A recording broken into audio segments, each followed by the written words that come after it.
All right, welcome everyone to another FreeWill webinar.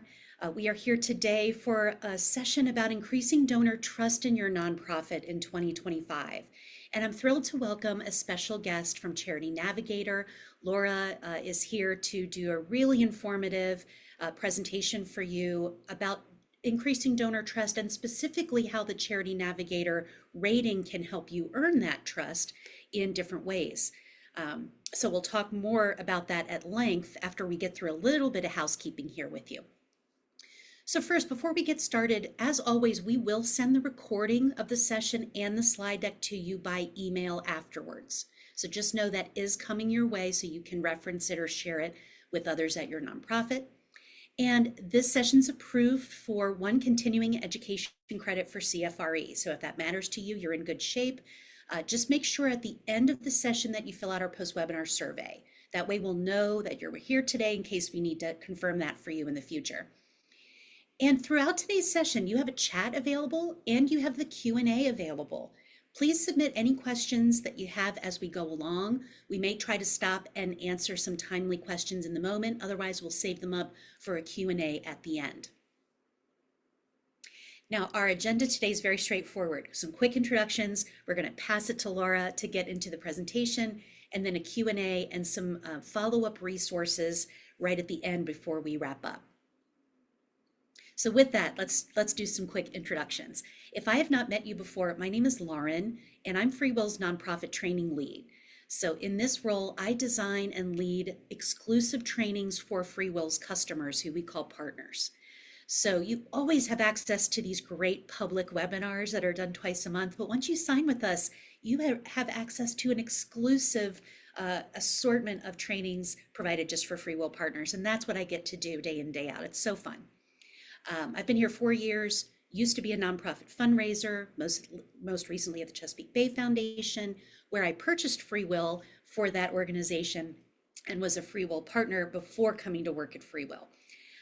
I'm based in Annapolis, Maryland, live here with my husband and our 2 rescue animals. And that's just a little bit about me. It's lovely to make your acquaintance. Welcome again to all our FreeWill partners who are here today. And now I'm going to invite Laura to give us a quick intro of herself. Laura, all you.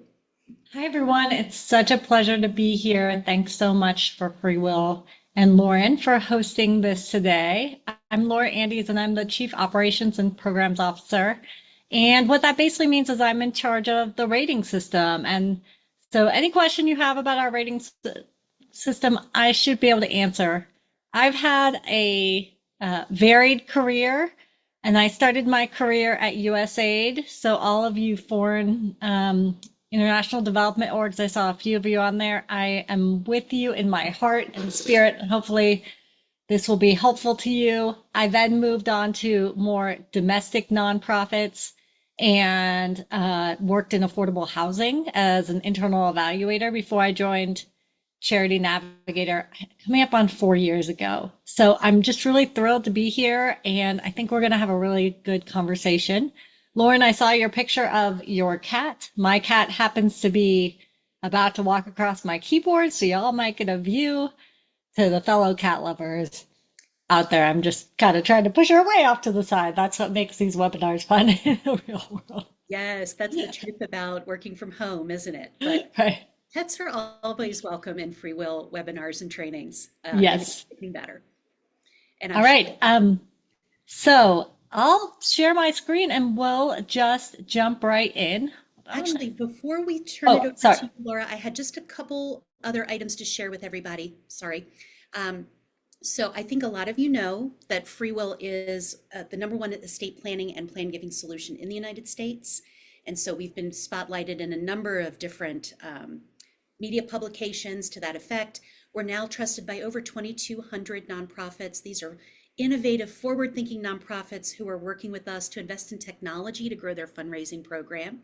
And you can see just a small assortment of those partners right here. But we work with nonprofits of all sizes and in all sectors. The FreeWill team is about 200 strong. If you didn't know, we're fully remote, so we're spread out all around the United States. To date, we are creeping up on 12 billion raised for charity, getting very close, heading towards a goal of 1 trillion. And again, we work with 2,200 nonprofits, and our team combined has over 5 centuries of nonprofit experience and expertise. Many of us came to FreeWill having worked in nonprofit in the past, but we also have folks with amazing customer success, engineering, research development, legal, all this great expertise to bring to bear when we work with you. We are lifelong learners at FreeWill, and that starts at the top. Our co-CEOs, Patrick and Jenny, are avid readers, and they love to share their favorite books with you. So today, we'd love to give you a chance to possibly win a free gift of this book right here by Cal Newport. If you've not heard of Cal Newport, he went to Dartmouth, and then he got his PhD from MIT. He's a full-time professor at Georgetown. He wrote two of my favorite books, which are Deep Work and So Good They Can't Ignore You. And last year, he published this book, Slow Productivity, The Lost Art of Accomplishment Without Burnout, and it is a New York Times bestseller. I expect this topic might resonate with some of you who are very busy, but maybe not always making as much progress towards your greater goals as you might like. So we would love to send this book to 20 of you. You don't need to tell us in the chat that you'd like a copy, but when you fill out the post-webinar survey, there will be a place to indicate you'd like to be entered to win. So keep an eye for the survey at the end.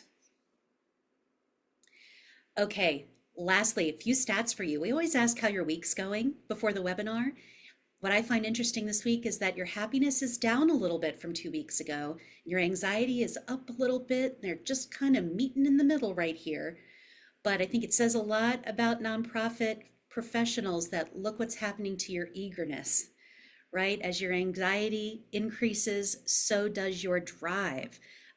So you're just made of special stuff, everybody. And we knew that already, and this just confirms it. About your confidence, we have no change from 2 weeks ago, but you can see up until this point this year, it's been a bit of a roller coaster ride for confidence around hitting goals.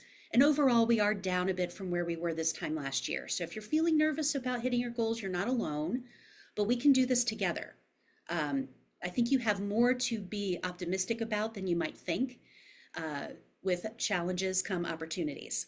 So do not despair. And then lastly, we asked you a couple questions about our topic today. First of all, how familiar are you with Charity Navigator's rating system? About 40% of you don't really know much. And you're in the right place today to learn everything you need to know. 30% are put yourself squarely in the middle, right? You know enough, but you could definitely learn more. And then about 30% are on the higher end of this spectrum. Even if you're familiar with Charity Navigator's rating system, we're going to look at that today through the lens of trust and transparency and all the things that help build trust, as well as your Charity Navigator rating. So lots to take away from today. And then lastly, we asked you, how has your concern around donor trust changed over time? Is it a bigger concern this year, or is it about the same? Is it less, etc.? And you can see it's a pretty even split. Nobody said it's less of a concern than previous years. Everyone's either at the same level of concern or more. And I think that's smart because there's a lot of challenges this year, and you want to be seen as a trusted partner for making impact in your community. And that's how you're going to keep your fundraising going. So that's all I've got. Now it's my time to turn it over to Laura and let her dive into the meat of our content today. I'll stop sharing my screen so that you can hop in and get started. All right, give me a second to share my screen here. Can everyone see that? Yes, you're good. Great.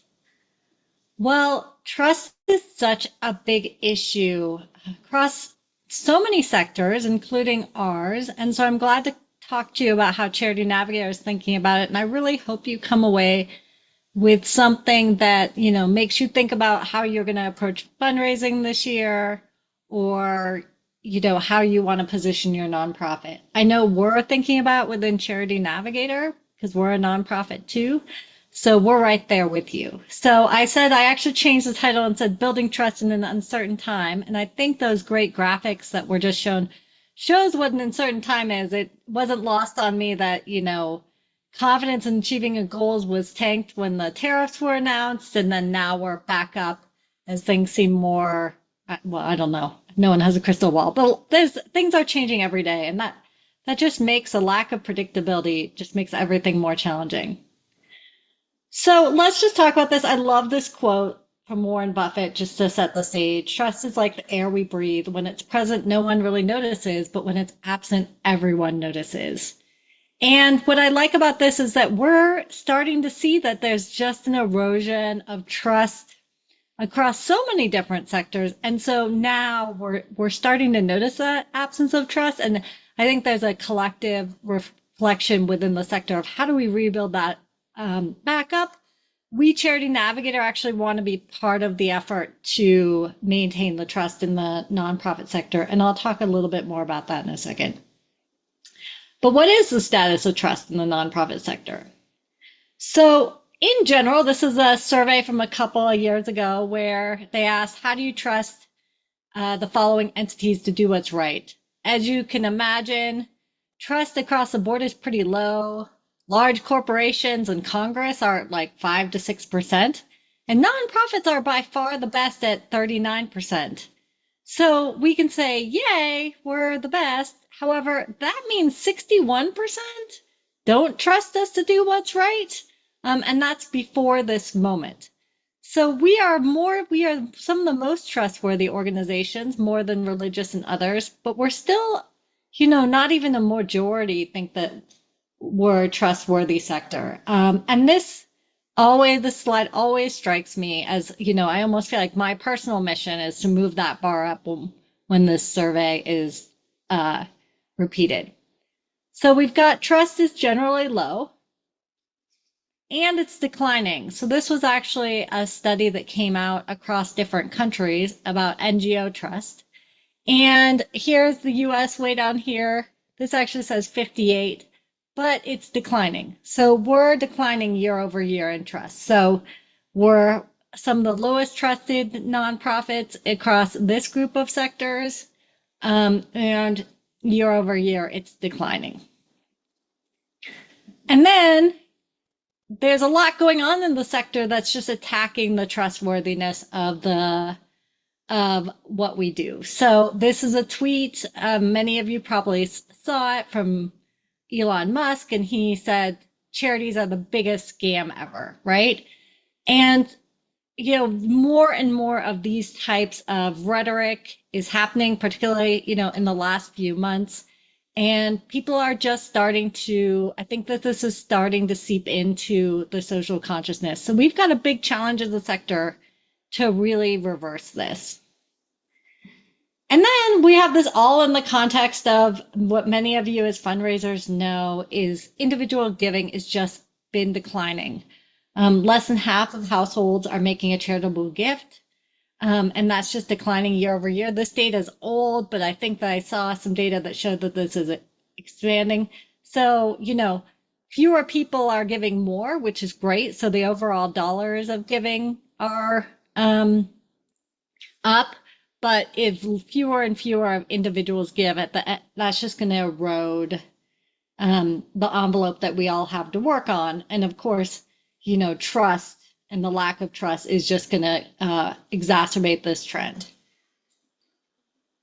And then, of course, there's more and more charitable organizations, which is wonderful. People really see good that they can do. But we have now almost 2 million organizations in the U.S. So all of this, and of course, also sort of new is that reliable sources of government funding are being threatened. So this is a, probably now outdated map from a couple of weeks ago showing where federal grants were being terminated. And I know that, a lot of nonprofits always said, well, if we could get some grants from government, state, local, or federal government, that's like core to our sustainability, right? And now many of those nonprofits, and I'm sure some of you are on this call, are having to rethink what that means. So we bring this all together and there's a lot going on in the sector. We've got less trust, and there's a tax on that trust. We have fewer donors. We have fewer government dollars and more nonprofits. So this is a pretty bleak set of challenges. However, I think we have a really important moment as a sector to try to reverse these trends. And, I think that there's a place for collective action, and Charity Navigator and what I'll talk about is a piece of it, but there's a lot that we all can do to reinforce that we are a trustworthy sector, we do good work, and that some of this rhetoric is not true. I'll put it aside that Charity Navigator actually put out a statement in support of the nonprofit sector because we as a group who look at all the data are well positioned to say, no, no, no, the vast majority of nonprofits are trustworthy. These attacks of fraud just are baseless. So maybe I'll send that around after, but we think that people need to do things like that to really push back against this narrative. So there's things you can do both yourself with your organization, and then I would just encourage us all to collaborate and figure out how we can change the dialogue in support of the great work you're all doing.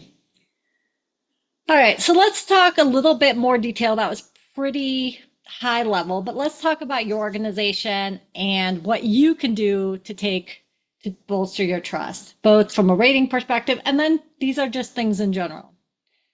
So, what conveys trustworthiness to donors? We've done a lot of research on this, and here are just some key elements. And I'm going to walk through these on an individual level and then how they kind of fit into the rating system so you can see how we're leveraging this research to make the most trustworthy rating we could.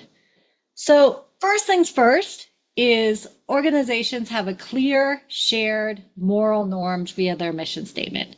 A clear mission statement is one of the best things you can do to convey trust. There's also visible accountability. So you're doing things on your website and in your materials to show that you're accountable to your donors, your constituents, and other stakeholders. Your organization is viewed to prioritize the public interest over your interest, and that's sort of key to being a nonprofit. Your organization demonstrates impact, and so you are putting out information that shows that you're impactful. You seek feedback from those you serve, and your organization treats trust as a valuable good, i.e., you're doing things to promote trust.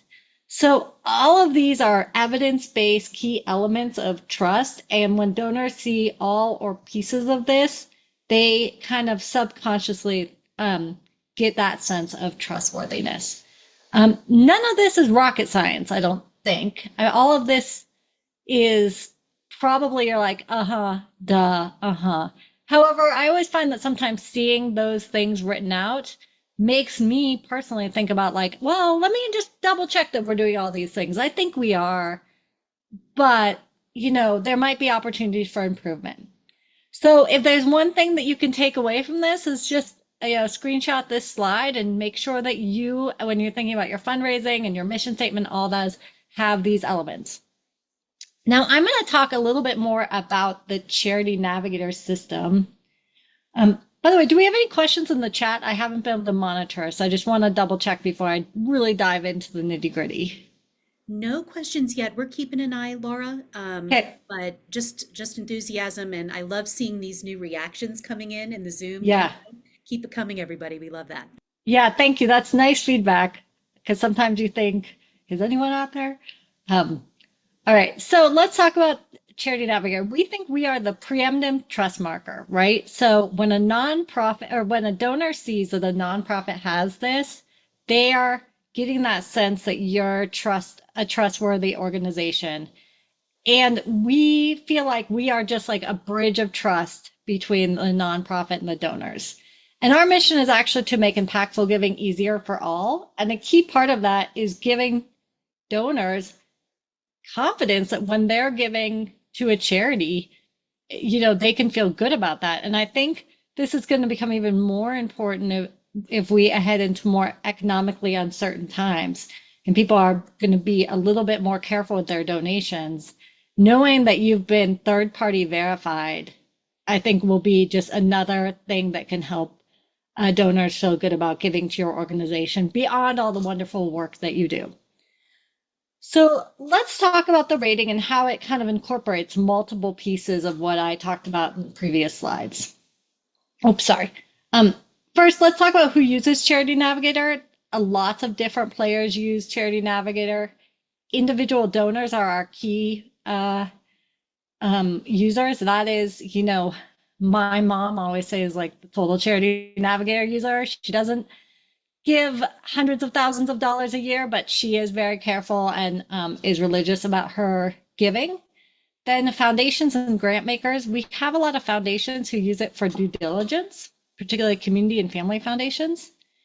DAFs, Charity Navigator, is being used by several DAF advisors, particularly for high net worth providers. The media uses us to inform some of their stories. You all use it, both job seekers and maybe to see how you're doing or how other nonprofits in your sector are doing. And then corporations are using it. So we have all these different use cases who are all looking for that sense that the organization that they're looking up or that they're trying to find is impactful, efficient, and trustworthy. And of course, our whole system is based on a 0 to 4-star system, with the 4-star being great and 3-star being good. If anyone asks me and says, can I give to a 3 or a 4-star? I say, absolutely. We say that those are give with confidence. You should feel really good about giving a good or great nonprofit. And the donors are really coming to us and looking at this rating to ensure that the charity that they intend to give to are trustworthy, transparent, impactful, or to find organizations that are trustworthy and impactful. And I just want to share a few quotes. We actually just did a survey of our donors, and we said, why do you use Charity Navigator? And they said they're a trusted resource to find out how much money donate actually gets to the recipient. They let me know which charities are legitimate and trustworthy. So you can see that trust is really at the forefront of many of our donors' minds. All right, so our rating system, if you have not been paying attention, is actually quite different than it used to be and works across 4 different areas where it's signaling trust. So if you had been following Charity Navigator for our sort of first 20 years, from 2000 when we were founded to 2020, you're probably pretty familiar with what we call the accountability and finance component of our rating system. That's the part that's on the 990. That's the part of the rating system that is just on your finances. But since then, we've added 3 other areas: impact and measurement, culture and community, and leadership and adaptability, which is all based on data that you provide to us that shows other aspects of what you do, how you are efficient as an organization, and gives different elements of trustworthiness to the donor. So I'm going to walk through each of these, and we're going to kind of link it back to those elements of trust that I talked about earlier. All right, so we talked up front about building trust with clarity of mission. Your mission statement is not just that thing you did that one time and you never look at. That is really something that shows your mission, your reason for being, and is a core element of trust. And donors are much more likely to support a charity if they believe in its mission and values. So the first thing that as you're looking, and not, you don't always want to revise your mission statement, but ensure you have a concise mission statement. I have seen, all of the mission statements are on the Charity Navigator webpage. So if you go up to your profile, the first thing a donor sees is your mission statement. And I've seen 200-word long mission statement paragraphs that are extremely jargony and bureaucratic and don't convey your reason for being. I'm sure none of you have those. However, if you do, it might be worth re-looking at. Is there a way to make it concise, to really tell donors exactly what you're doing in a way that speaks to their values? So you want to use, and it can inspire and rally your internal team, and it brings to life. So that is one of the key elements you can do to convey trust. So the first thing that we actually have on our ratings is, outside of your 990, is, do you have a mission and vision statement? And are you transparent about it? So that's a core part of our leadership and adaptability statement. And you can log into our portal and complete this and tell us the mission and vision statement, particularly if it's different than what you put on your 990, because people do change, or sometimes that box just keeps getting repeated over time and no one really updates it. We also let you tell us other things about your nonprofit that convey transparency and trust. What are your goals? What are you trying to achieve? Sometimes your mission statement just isn't enough to tell a donor what you're doing, but you have the ability in here to put out what are your key goals in your strategic plan that you're trying to achieve. So Charity Navigator has done this, and we've told our donors that we're trying to increase generosity, we're trying to increase donors who use our site, et cetera, et cetera. So you can put that in there, and that gives a lot more flavor around what you're trying to achieve.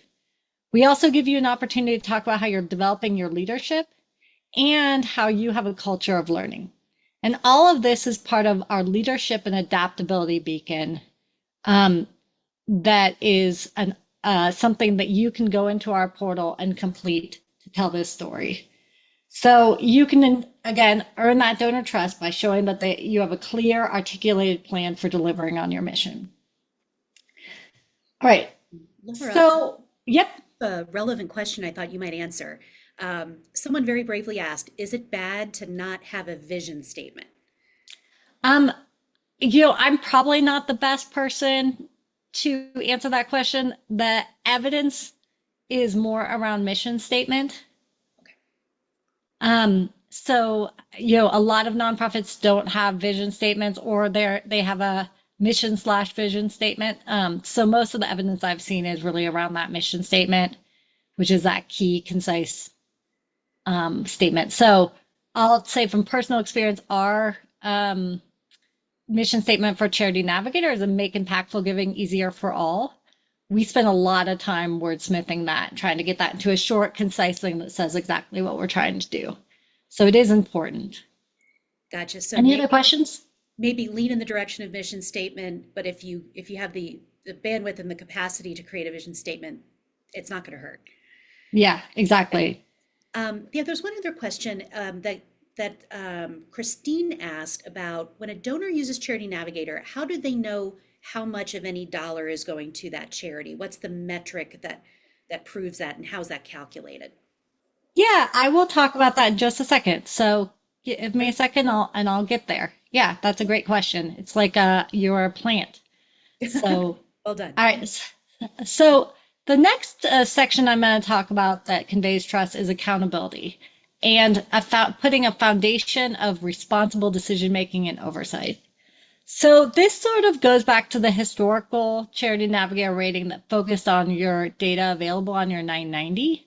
And there's some key metrics in there. The reason why that uh, rating system really took off with donors when it was first announced is that it did really highlight key areas that donors feel like is important for trustworthiness.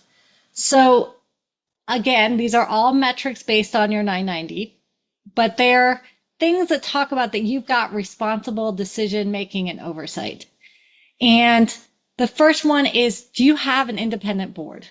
Now, this always seems like a very straightforward question. Do you have a board that's not convinced of staff? But for new organizations, this is often something that they don't do. And it was funny, I was on a Facebook page for nonprofit execs, and there was a person who was like, the wife of the CEO would like to join the board.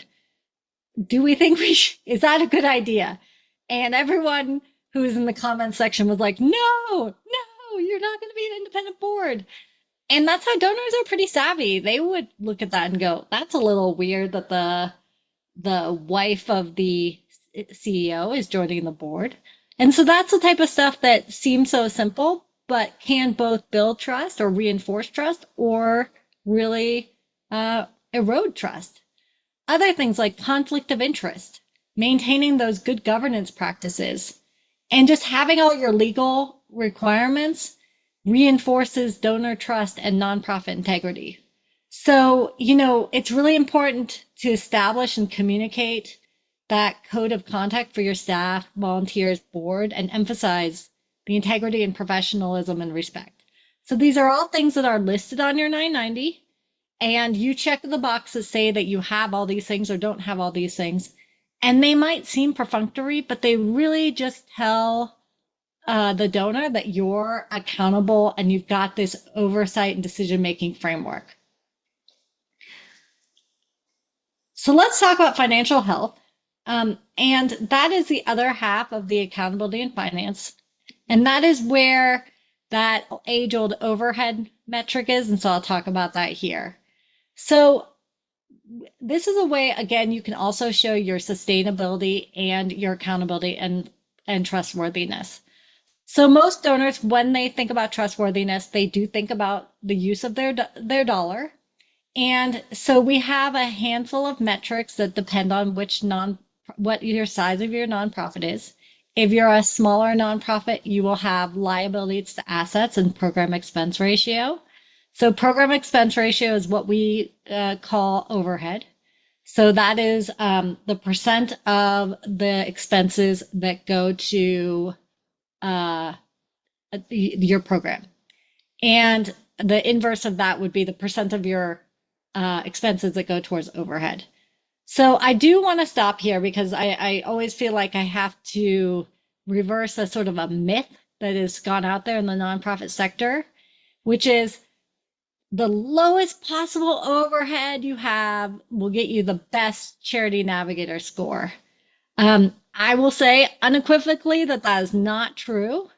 Is actually the threshold is as long as you have 70% or more of your dollars going towards program, you pass. So having 75% doesn't give you a better score, having 80% doesn't give you a better score, 90% doesn't give you a better score, as long as you've got 70%.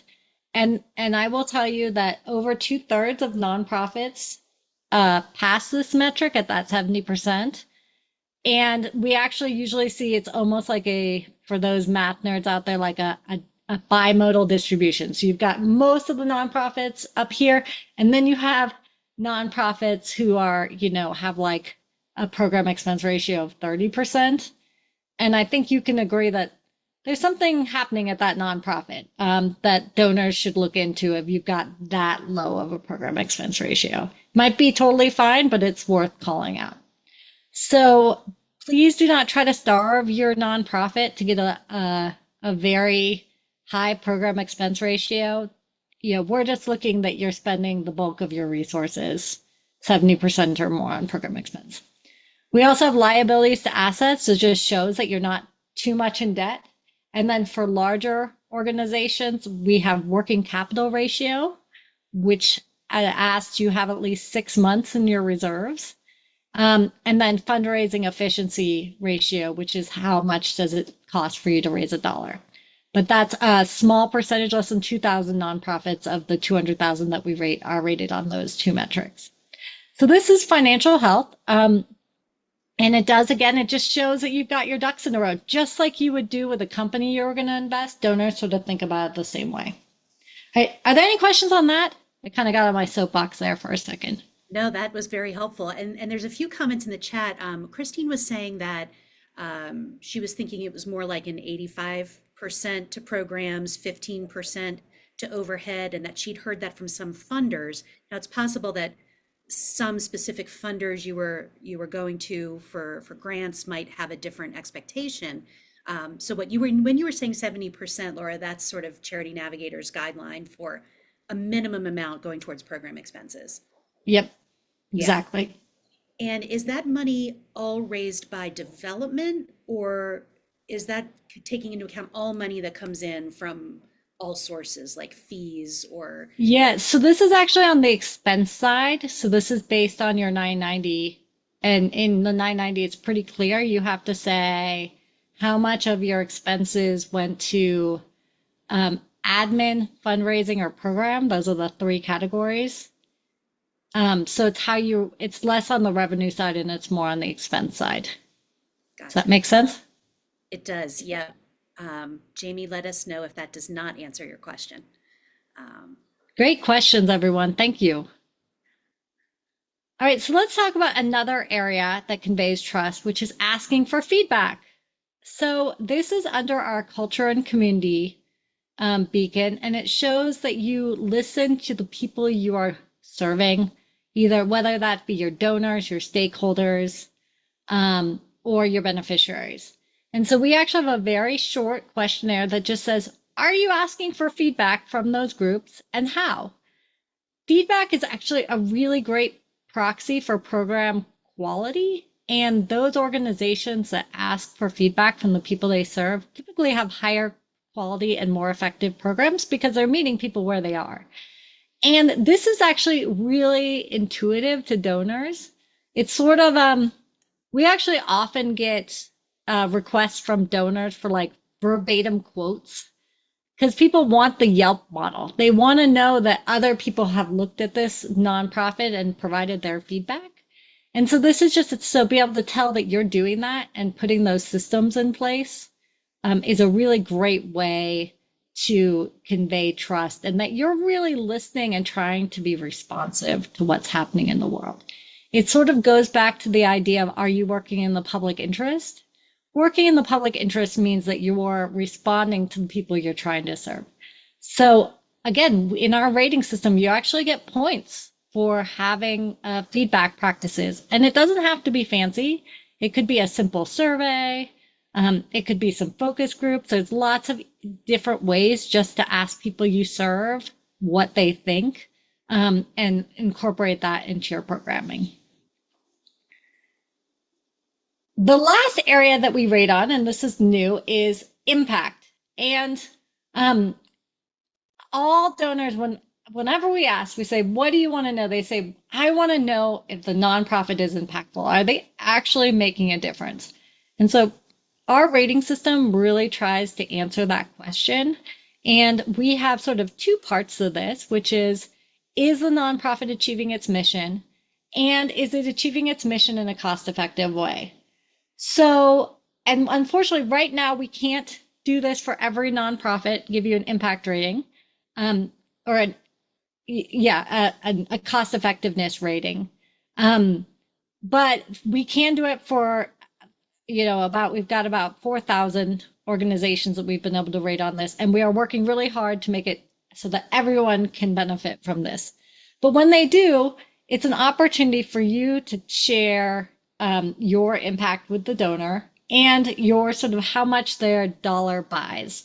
We've all seen how, so many organizations have benefited from messaging that says $1 buys you, blah, blah, blah, blah, blah, blah, blah. We want to provide a rating that actually provides that stat to you, which really does convey trust and accountability and credibility to donors. So here's an example from Family Aid Boston. They have an impact rating, and it shows how much dollar that, a little over $1 million in total cost produced, almost 100,000 nights of shelter provided. And this is a really great way to demonstrate that you're impactful to your constituents and your donors. Now, for everyone else who we can't do that calculation for, what we have found is that donors still want to know that you're measuring something and that you have the capacity to measure something. So we have a measurement assessment that's the other half of the impact and measurement score. And this is a really quick assessment that talks about, are you actually trying to measure your outcomes? Do you have all of the best practices in place so that you can demonstrate your impact? Do you have a theory of change or a logic model that's underpinning your program? Are you collecting data? Are you analyzing that data? And are you sharing that data back so you can improve the program? It's a pretty basic assessment, and we've actually gotten really great feedback from nonprofits who've done it. And they all have said, gosh, this is really useful. I didn't realize I should be doing that. So it's a way for you both to show donors that you're measuring outcomes and a way for you to see where there are areas where you can also improve as a nonprofit or brag that you're doing it all. So donors really appreciate this section of our statement. And then, as I said, if you have both that impact statement and the measurements, you get a combined score, but you can just get the measurement score, which again, just is that last little thing that will tell donors that you're measuring what you need to measure so that you can show your results to them at a later date. Um, okay. So the the last thing is about transparency. So we actually, right now, the way the rating system is if you do nothing, you get what looks like on the left. Your score will be just on your 990, and everything will be grayed out. But if you engage in our rating system and you provide all the additional information that I've talked about, you could have a score that looks like on the right, where all of those bars are filled in that shows you've completed them all. We have tested this time and time again with donors, and when they're looking at two charities side by side, they really question the transparency of the one on the left. And they've even told us that they would prefer a 3-star charity that has more information provided than a 4-star charity that is just based on the 990. I think people are just really skeptical when they don't see complete data, like what are they hiding? And that may not be your intention. You may not just not have gotten around to it. But donors are pretty savvy on our site, and they want to see as much information as they can. So it's a great opportunity to show that you're transparent and, going back to that word, trustworthy. Um, there's also been a lot of research that shows putting our badge, and this is also true for other trust badges like GuideStar and BBB and Charity Watch. So all of this is true, that when you put the trust marks like Charity Navigator on your donations, donations can increase by as much as 30%. So here's an example from Village Enterprise. They actually have a perfect score on Charity Navigator, and they put their trust mark here to show that. So again, it's just another way to validate, especially at those key decision points, that they are trustworthy. And as I said, it's not just Charity Navigator's trust badges, it's all of the different nonprofit evaluators. The same is true, that putting a badge on there increases donations. And again, just another thing, do any of these trust markers translate into support? Well, here's a few more stats from our giving season. So 4-star charities received 9 times more dollars donated via our site than 2-star charities. This is from November and December of last year. And a 4-star, 4-beacon charity received 5 times more donations than a 4-star, 1-beacon charity. So there's that metric that shows that people are looking for not just the 4-star, but also that sense of transparency and trustworthiness across all of the different elements. It's just another boost to give them confidence. And as I said, a survey among Charity Navigator donors found that 80% would rather donate to a 4-star charity with all 4 beacons compared to 1 beacon, because it conveys transparency, impact, and trust. All right, so here's your sort of call to action. If this seemed compelling to you and you do want to use Charity Navigator as a way to bolster the trust in your organization, you can log onto our portal. It's charitynavigator.org/portal. And if you haven't already done so, you can fill out all of the different beacons. We update our ratings every 2 months. So actually, the 9th is our last day for this rating, so Friday. And, you'll see a change on your rating to reflect a more complete rating. And you can go also on the portal and you can download your toolkit. And, put it on your site, give that, that extra trust marker, or just take this webinar and think about all the different ways that convey trust to donors, and think about how that can be used in other ways, putting your mission statement more clearly onto, some of your promotional materials, or thinking about how you can increase your transparency. My thing is, I want the sector to be strong, and I want us to collectively work together to create a counter narrative of our trustworthiness. So take whatever is useful from this webinar and do what you think is best for your charity. And I just love Oprah Winfrey, so I'm going to finish on a quote with her, which is, when we give, we're not just offering money, we're offering a belief that someone has the power to make a change. And that is that we're believing that that organization, we're trusting that they can make a change. So I think with that, I will end there and see if there's any more questions. I really hope this was useful. We're in it with you. It's we live in interesting times. Yes, and it's that blessing and a curse of living in interesting times. Um, so, Laura, if you'll go ahead and stop sharing your screen, we have just a little bit of housekeeping here before we answer as many questions as we can. So, starting with a reminder about our giveaway. If you would like to be entered into get a chance to win our book, please make sure to fill out our webinar survey. My colleague Phoebe is going to put that in the chat now. So go ahead and fill that out if you have a chance. I also want to let everyone here know that on Thursday of this week, we're having a product showcase that you may be interested in.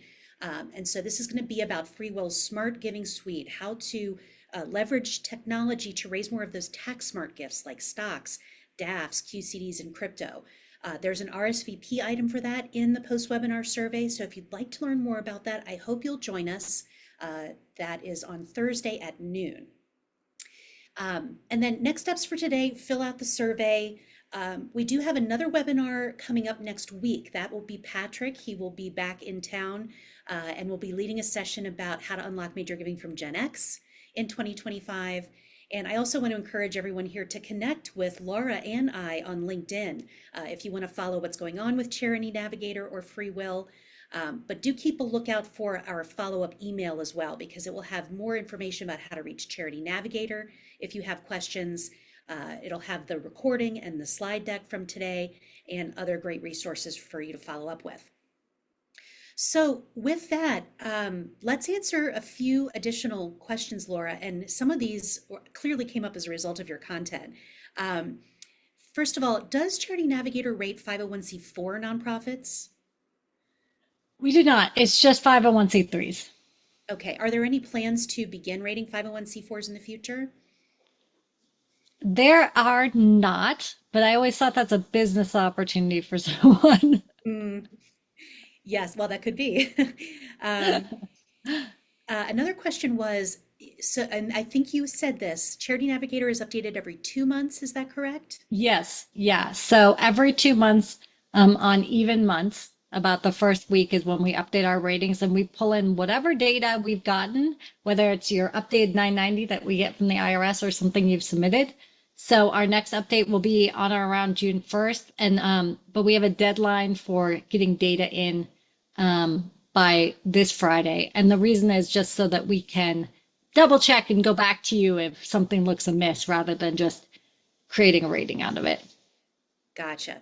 Okay, so Cheryl Ann asked about that in the chat. She just put some new financials on Charity Navigator, so look for those to go live in June, Cheryl Ann. Yep. Um, Yep.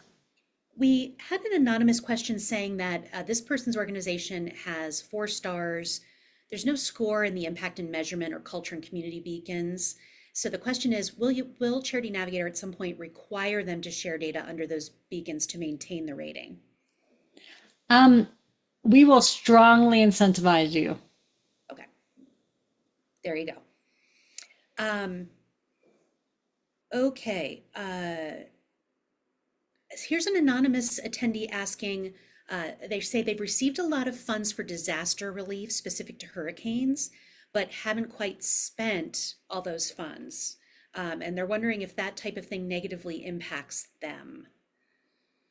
If so, So they would be carrying, oh, are they putting it just in their reserves? that's a good question. They didn't specify. I I can't, I think I would have to talk to you specifically about how you're handling that.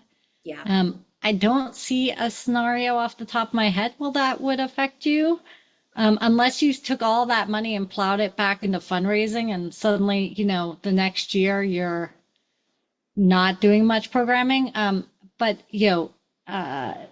off the top of my head, I can't think of a reason, but a caveat that I'd have to sort of understand the unique situation a little bit more. Yeah, that is a little bit specific. Someone asked about the tax document. If you file the 990N, does that affect the rating at all? So we can only rate on 990s, the full 990, for the accountability and finance, but you are not, so you wouldn't be able to get an accountability and finance rating unless you filed three full 990s. However, you can still go and submit all the other information. Okay. Um, Great. So here's a question from John. So I'm not exactly sure at what point he popped this into the chat, but he says, a nonprofit with a large endowment spinning off money for programs, could they have a higher efficiency rating, that ratio, even if the endowment income is more important than the individual donor dollars on the revenue side? Does that make sense?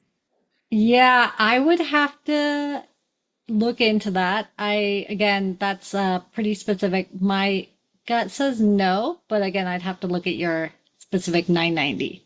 Um, and just one point I want to make is that if you just have a score based on your 990, um, that is what donors see and only know about you. Versus if you have a score that's based on a complete rating, those 990 metrics get diluted because there's more information for a nonprofit. So if you're worried about one metric, but you haven't filled out other beacons, I might encourage you to, maybe take a step back and see what other story you can tell a donor. Gotcha. Here's a really relevant question from an anonymous attendee. Does seeing an unscored impact score affect donor trust? Why do only a small portion of charities have impact scores? Um, So I think enough nonprofits don't have impact that it's a positive. It's having it as a positive, but we're not seeing the same on the negative side. Now, everyone is eligible for the measurement side. And so you can go in and then at a glance, a nonprofit will see that you have information on um, a on an impact and or measurement. And so at a glance, you'll have that filled out. Gotcha. Okay, super. Um, These are very astute questions, audience. Thank you. well, and here's one. Two people have asked about Charity Navigator Giving Basket. I know that's a little outside of our scope today, but could you very briefly define what the Giving Basket is? Yeah, so we have a partnership with Give Lively, so you can donate directly through our website. And you can, so as a donor, so you could go and you can click donate, and it will take you to uh, a giving basket. And that is from Give Lively. And it's also what powers our lists and funds, which are some of our most popular aspects of our page as people come for those recommendations. And then if you're on that, click donate, and you would then receive a check from Give Lively with that donation. Gotcha. Thank you for explaining that. We are virtually at time here, and I want to be mindful of that. So I think we'll wrap up. If we didn't answer your question, I'd encourage you to look for the follow-up email to learn about how to reach out to Charity Navigator to learn more. But please also visit their website and follow the steps that Laura recommended about downloading that toolkit to learn more. There's so much great information on their site that you can access without needing to wait for our email. So with that, I want to send a huge thank you to Laura for spending time with us today. Laura, thank you for being here. Thank you. It was so fun. And thanks, Lauren, and the whole FreeWill team and everyone who came. I'm wishing you all well right now. Yes, trust is clearly important in this day and age, as it has always been, but never more so perhaps than now. So go forth, all of you, continue being awesome and doing great things, and we'll see you back here next week for a webinar about Gen X. Take care, Thank everybody. We'll you. see you again soon.